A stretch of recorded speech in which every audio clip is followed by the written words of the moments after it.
really demonstrate that this is not a Greek problem or an African problem or whatever problem. This is a world problem, and it has to be solved on a world scale, including the BRICS and including the United States. So now back to Greece. As far what I saw yesterday is that, like over the last weeks, every day it is announced that there will be an imminent compromise between Greece and these so-called institutions, that is the Troika, the IMF, the European Central Bank, and the European Commission. In fact, there is no agreement, and there was no agreement yesterday, even if the Greek negotiators were on Saturday again in Brussels. We are probably in front of the coming 4 days, which will make the balance, the shift from one point to the other. Because on Thursday, there will be a Eurogroup meeting, which in principle should then adopt a solution, a compromise solution. Greece is supposed to pay 1.6 billion euros for June 30. But Greece is also demanding to be paid the 7.2 billion, which is the last part of the rescue plan. But in exchange, as you all know, the IMF, the institutions, they say, yes, we are ready to do this if you cut your pensions, if you increase the VAT, and if you create a surplus of your primary budget of more than 1%. Now, 80% of this primary budget today is used to pay the pensions. So the IMF, which has computers, and they say we want our computers to tell that all the $6,000 billion in financial derivatives based on the 320 billion of Greece debt, we want to prove that this is all very good paper and it has all value. So we have to fix the computer and make an equation, and it happens, it's like the climate change computers. You first make the model, and then you invent the data to make reality correspond to your model. And this is what's now going on in Greece, where they want to kill people by cutting out the health, by cutting down the pensions, only to save an equation which the rating agencies are using to sell crazy money, which is worthless. So Greece correctly is saying that this is unacceptable because there is something called reality. And reality means that even if we wanted Greece to pay the debts, we have to make back Greece into a productive nation and produce something in order to get an income so it can pay anything.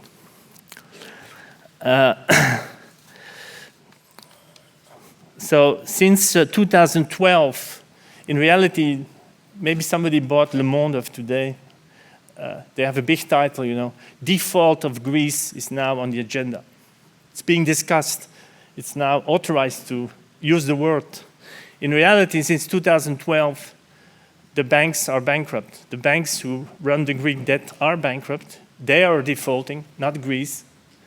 But we have now to act the bankruptcy and introduce it into a financial reorganization. And Tsipras, since 2012, the Greek government has been very clear that the only way to solve the problem is to have a debt cancellation, a moratorium, a debt reorganization to allow economic life to return. Now, there are only 4 ways to reduce debts. One is have a moratorium for a couple of years. The second is to reschedule debts on a long term. The third is to annulate partially the debts, and the fourth is to reduce the interest rates. Are there precedents? Of course. Since the Second World War, Let me see where I have the find the figures. Can't find. There was something like 149 debt annulations since 1946. Maybe generally they don't talk too much about it because it gives wrong ideas. No, there were 169 cases of debt cancellation and moratoria since 1946. 4 cases in point. One was Argentina in 2001, where the private debt got a 65% haircut in 2001, which is an amount of more close to $100 billion. It's the largest haircut ever done. Second was Iraq, because it was called an obvious debt, the debt of Saddam Hussein, and the United States cut out the debt of Iraq, but then asked so much austerity that they even destroyed more the country. So getting rid of the debt alone is not enough. It can be a good step in a whole process, but it's not sufficient. A more notable case was 2006 Ecuador, where an audit established that 85% of the debt of Ecuador was illegitimate and illegal. This was an amount of 3.2 billion. And then the Ecuador state actually bought up their own debt and threw it in the garbage can. And the banks agreed because everybody knew this debt was worthless. The other case, well known, is the case of Iceland in 2008, where the banks of Iceland, they were 10 times bigger than Iceland's GDP. And they went bankrupt, and they asked the citizens of Iceland to pay for the banks, which was huge, to pay back the people from the Netherlands and Great Britain who used Iceland to speculate on the hedge funds. And the people rose. There was a lot of contest, and finally the whole thing was scrapped. Then the most notorious case of which I want to take up today, which Syriza and Tsipras have been talking about, is the 1953 debt conference in London, which was about the German debt, which was the debt from before the Second World War,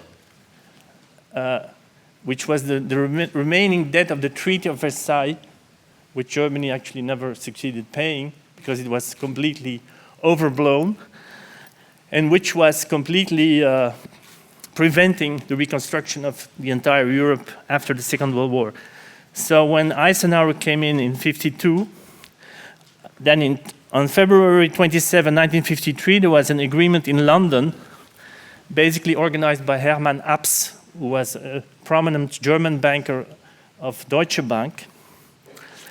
The German debt was 30 billion marks, and half of it was scrapped. And we have documents about this. You can read it in detail.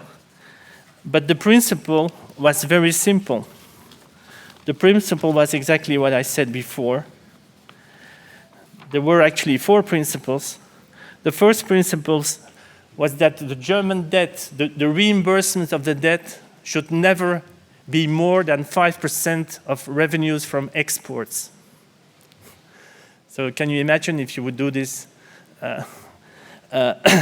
So this meant that the entire world had to help Germany to build up productive capacity and then be able to export goods, so then the Germans could have an income and pay their debts. So it was an international plan. It was not some punishment put on Germany as it is done today.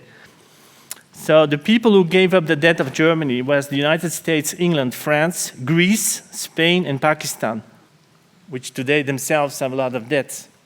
And then later, there were agreements between Germany for other countries who gave up the debt, the German debt, like Egypt, Argentina, the Belgian Congo, Cambodia, Cameroon, New Guinea, and so on.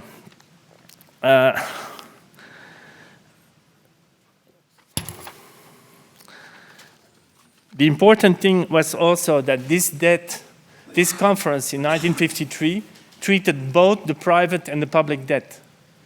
Because today, for example, in Greece, in 2011, there has been already a haircut on the private debt of Greece by 50% for 90% of the creditors.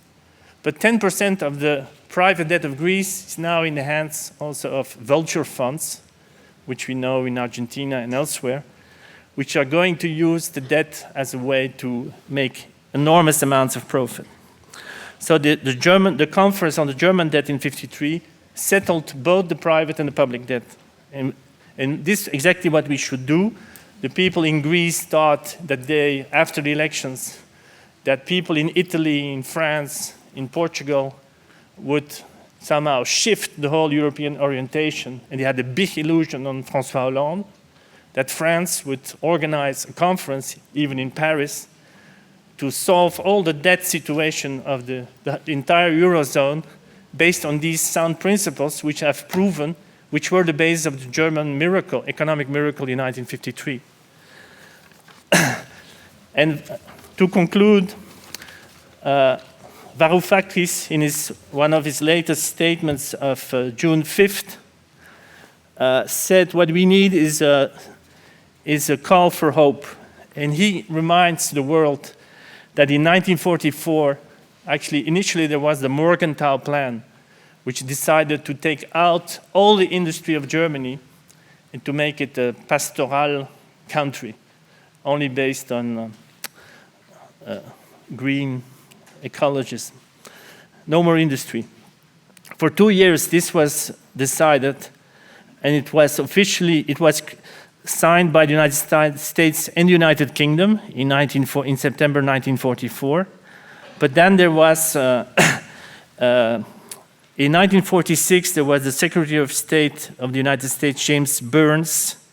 He was in Stuttgart, and he made a famous speech called the Speech of Hope, where he says we should not do this, we can't punish entire generations for what happened, and we should completely change, and we should rebuild Germany and make it, because it's good for the Germans and it's good for the world, and we should do it. And Varoufakis brings this up, saying that's the model. Even Angela Merkel is even invited to Athens to present, if she ever would decide that such a plan is important, she's invited to go there and to propose a complete shift of the current European situation. So now I give the word to Dean on the ongoing fight, what he saw on the ground in this region.